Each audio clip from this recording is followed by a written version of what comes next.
حضرت جنید بغدادی اولیاء کے سردار، سلسلۃ الذہب کی ایک اہم شخصیت، وہ کہتے ہیں لوگوں شکر کا ایک آسان طریق ہے۔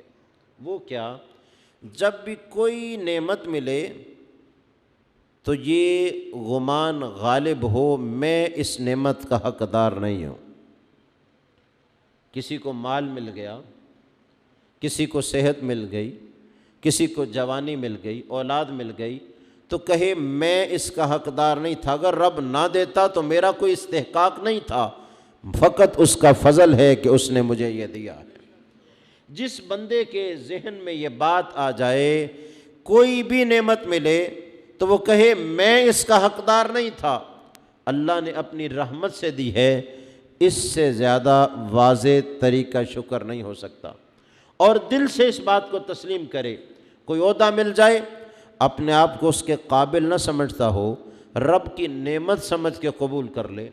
اور عہدوں پر جھگڑنے والے شکر کو کیا جانے، اور مال و دولت کے لیے حلال و حرام کا امتیاز چھوڑنے والے، انہیں کیا پتہ کہ شکر کیا لاتا ہے، کیا ہے جو شکر کی وجہ سے نہیں ملتا، اور کیا ہے جو شکر کے بغیر مل جاتا ہے۔ کوئی چیز ایسی نہیں کہ جو شکر کی وجہ سے مل نہ جائے، اور کوئی نعمت ایسی نہیں جو نہ شکری کی وجہ سے چھن نہ جائے۔ دنیا میں نہ چھنے تو آخرت میں وبال جان ضرور بنے گی۔ شکر اتنی اہم چیز ہے۔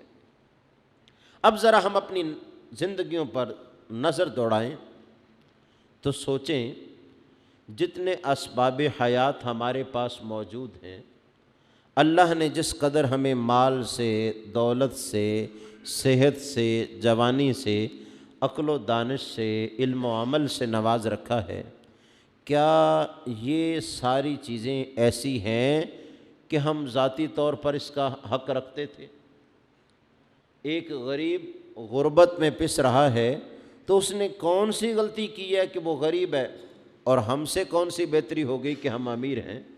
تو اصل جواب ایک ہی بنتا ہے کہ ہم نے کچھ بلا نہیں کیا، بس اللہ نے ہم پر فضل کیا ہے کہ ہمیں غربت کی چکی میں پسنے سے بچا لیا ہے۔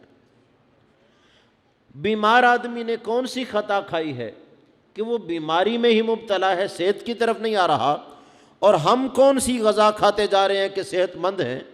تو ایک ہی جواب ہے، محض رب کا فضل ہے کہ اللہ نے ہمیں تندرست رکھا ہے۔ اور جب ان چیزوں کو سوچیں گے اور نظر رب پر ہوگی کہ جو اس نے دیا ہے ہم اس کا حق نہیں رکھتے تھے، اس کا شکر ہے اس نے دیا ہے، تو یہ بندہ شکر سے کبھی خالی ہو ہی نہیں سکتا۔ اور اگر یوں کہوں تو بے جانا ہوگا کہ ناشکری میں امیر شخص بھی مبتلا ہو تو وہ بھی پریشانی میں مبتلا رہتا ہے، اور شکر گزاری میں غریب بھی آ جائے تو غربت کے باوجود ذہنی پریشانی اور کوفت اس کے قریب آتی ہی نہیں۔ وہ جو تھوڑا سا لقمہ ملتا ہے کہتا ہے مولا تیرا شکر ہے، اگر تو یہ بھی نہ دیتا تو میں تو اس کا بھی حقدار نہیں تھا۔ بس جب کہتا ہے نا مولا تیرا شکر ہے، اتنا اطمینان ملتا ہے، اتنی دل کو تسلی ہوتی ہے، روحانیت کو عروج ملتا ہے کہ ناشکرا بندہ اس کا تصور ہی نہیں کر سکتا۔ اور ایسے ایسے لوگ اپنے آپ کو ہمیشہ پریشانی اور اذیت میں مبتلا کر کے رکھتے ہیں، جن کے پاس اتنا مال و دولت ہے کہ ساری عمر 1 روپیہ بھی مزید نہ کمائیں تو پہلے سے جمع شدہ ان کی عمر کی ساری ضروریات کے لیے کفایت کرنے والا ہوتا ہے۔ تو آپ کا کیا خیال ہے، وہ لوگ ٹینشن فری ہو جاتے ہیں؟ ایسا ہرگز نہیں۔ اگر پھر بھی وہ پریشانی سے نہیں نکلتے تو ایک ہی مرض ہے کہ انہیں کلمہ شکر میسر نہیں آیا، اور جنہیں کلمہ شکر میسر آ گیا ہے ان کے پاس تو کچھ بھی نہ ہو تو کہتے ہیں مالک تیرا شکر ہے، تو نے ہمیں صحت سے تو نواز رکھا ہے۔ ان کو صحت بھی نہ ہو تو کہتے ہیں مولا تیرا شکر ہے، آزاد و سلامت ہیں، ہاتھ پاؤں تو ہیں، خود چل تو سکتے ہیں۔ حضرت شیخ سعدی علیہ رحمہ آپ کہتے ہیں کہ زندگی بھر کلمہ شکر ادا کرتا رہا اور صبر کا دامن کبھی ہاتھ سے چھوٹا نہیں، اور پیمانہ صبر کبھی لبریز نہیں ہوا تھا۔ کہتے ہیں ایک دن ایسا ہوا کہ مجھ پر غربت نے اس قدر ڈیرا ڈالا، میرے پاس پہننے کے لیے پرانا جوتا بھی موجود نہیں تھا۔ اس حال میں جب مسجد سے باہر نکل رہا تھا، دل میں خیال پیدا ہوا، سعدی اتنا علم اتنا کچھ ملا، آج حالت یہ ہے کہ پرانا ایک پہننے کا اور ضرورت کا جوتا بھی پاس نہیں۔ تو کہتے ہیں ابھی خیال ہی دل میں آیا تھا، زبان پر نہیں آ سکا تھا، رب نے مجھے ایک ایسی چیز دکھائی کہ میں رب کے خوف سے لرز گیا اور میں نے رب کا شکر ادا کیا۔ کہتے ہیں ہوا کیا، میں مسجد سے باہر نکلنے لگا، دل میں خیال آیا تیرے پاس ایک جوتا بھی نہیں پہننے کا۔ اتنے میں اچانک ایک سائل وہاں تھا، اس کے پاؤں ہی کٹے ہوئے تھے، موجود نہیں تھے۔ میں نے جب اس کو دیکھا کہا مولا تیرا شکر ہے، جوتا آج نہیں تو کل مل جائے گا، پاؤں تو سلامت تو نے عطا فرما رکھے ہیں۔ جب بندہ اپنی حالت کو یوں درست کرے اور اصلاح نفس کی کوشش کرے، خود احتسابی کی کوشش کرے، شکر کی طرف بڑھے، پھر اسے بڑا لطف ملتا ہے۔ بتاؤ تو صحیح، کروڑوں روپے حاصل کرنے والے کو اتنا سکون ملا ہوگا جتنا سکون شیخ سعدی کو اس جملے نے دیا تھا کہ سعدی گھبراتا کیوں ہے، تجھے جوتا میسر نہیں کل مل جائے گا۔ یہ بھی تو بیچارہ خدا کی مخلوق ہے جس کے پاؤں ہی موجود نہیں ہے۔ تو گرامی قدر، ناشکری نے، شکر سے غفلت نے ہمیں ان بیماریوں میں، پریشانیوں میں مبتلا کر دیا ہے جس کا ہم تصور بھی نہیں کر سکتے۔ اچھا بھلا آدمی ہے، رب نے اسے علم بھی دیا ہے، عقل سے بھی سرفراز کیا ہے، ایمان کی دولت بھی میسر ہے، کاروبار بھی موجود ہے، بیوی بچے بھی ہیں، بچے بھی درست ہیں، ظاہری طور پر کوئی پریشانی نہیں، مرتا جا رہا ہے، ہر وقت کہتا ہے کچھ نہیں بچا، پاس کچھ نہیں ہے۔ اب بتاؤ تو صحیح، اس بندے کو کسی ایک نعمت کو بھی یاد کروایا جائے، بندے دیکھ تجھے زندگی ملی ہے نا، صحت ملی ہے، جوانی ہے، اولاد ہے، ذرا کسی بے اولاد سے پوچھ کے تو دیکھ، وہ کہتا ہے یہ مال و متاع کس لیے جب کھانے والا ہی نہیں۔ کسی بیمار سے تو پوچھ، وہ کہتا ہے سارا سامان تو موجود ہے، کھا نہیں سکتا۔ کسی حالت، پریشان حال کی حالت کو تو دیکھ، لیکن اس کو ایک ہی پڑی ہے، مرے جا رہا ہے، آج کچھ نہیں بچا، اس سال کوئی زیادہ منافع نہیں ہوا، آج کا دن بلا نہیں گزرا۔ ارے اسے کہو خدا کی ہزاروں نعمتوں میں پلنے کے باوجود بھی اگر کلمہ شکر تیری زبان پر نہیں آتا تو 2 ٹکے اور بھی مل جاتے، تو نے کون سا شکر ادا کرنا تھا؟ تم نے کہنا تھا کہ اب میں ٹاپ 10 میں شامل ہو جاؤں۔ کیا عمرہ اپنی عمارت سے مطمئن نظر آتے ہیں؟ وہ کہتے ہیں نہیں، دنیا کے 10 بڑے امیروں میں ہمارا نام آ جائے، کوئی کہتا ہے میں ٹاپ آف دی لسٹ ہو جاؤں، اسی کام میں لگے ہوئے ہیں۔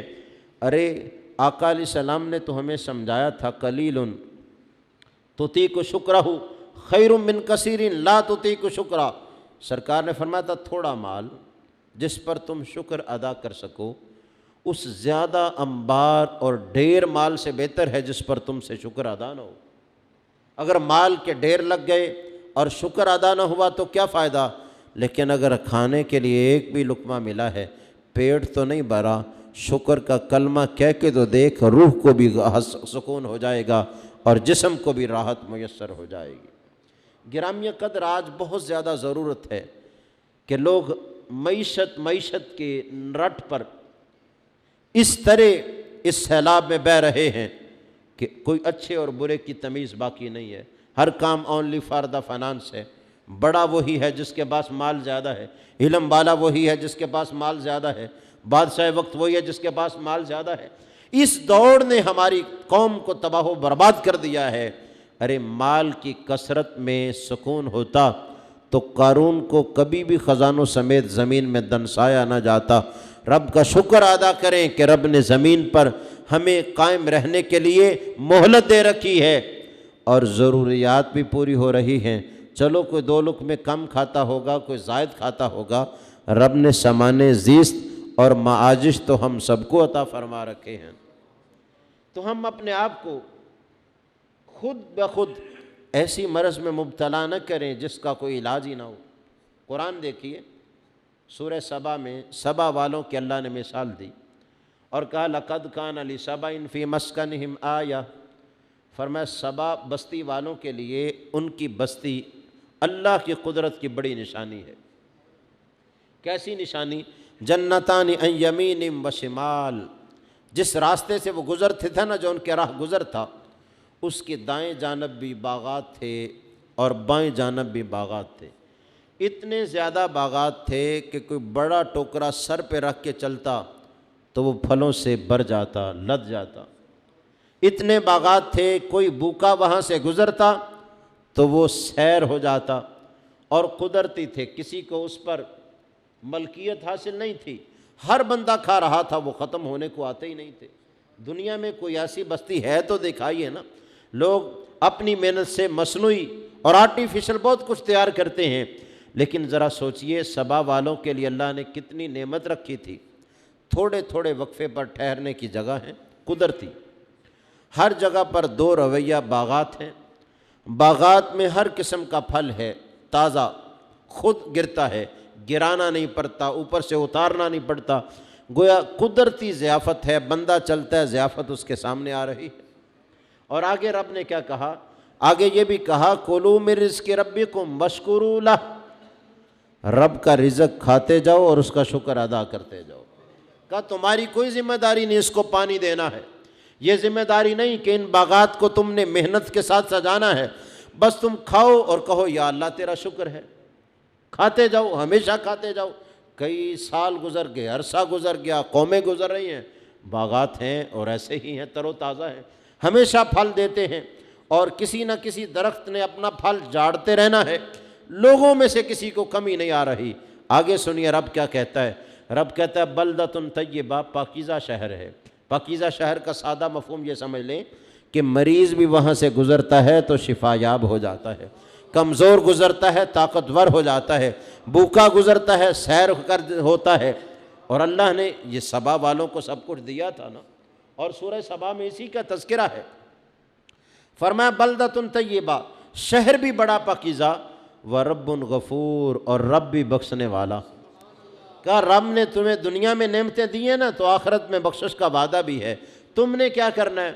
بس وہ پھل خود اتر رہے ہیں، اتارنے بھی نہیں، خود تمہیں پیش کیے جا رہے ہیں، خریدنے بھی نہیں، صرف کھانا ہے۔ کُلُوا مِن رِزْقِ رَبِّکُمْ وَاشْکُرُوا لَہ، اور کھانے پر شکر ادا کرنا، یا اللہ تیرا شکر ہے تو نے ہمیں دیا، اس سے آگے تمہاری ڈیوٹی نہیں ہے۔